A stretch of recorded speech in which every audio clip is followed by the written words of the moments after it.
ये है कि आप अपना ओहदा और अपना नाम तो आप लेंगे। औज़ुबिल्लाहि मिनश्शैतानिर्रजीम, बिस्मिल्लाहिर्रहमानिर्रहीम। आज तकरीब हलफ बर्दारी होने जा रही है इत्तेहाद चावला मार्केट वेलफेयर एसोसिएशन की। आज मोरखा 26/7/2024 में बहैसियत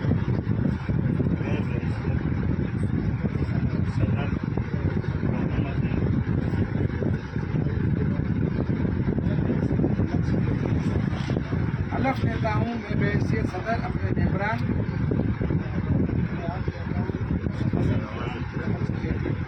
दुकानदारों का मुकम्मल तहफ़्फ़ुज़ करूँगा,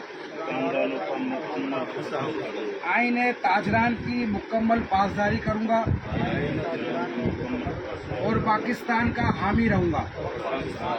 तमाम दुकानदारों को एक फैमिली की तरह लेकर चलूँगा।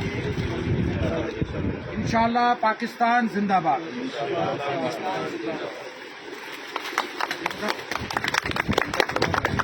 मुबारक से मुबारक से मुबारक मुबारक मुबारक।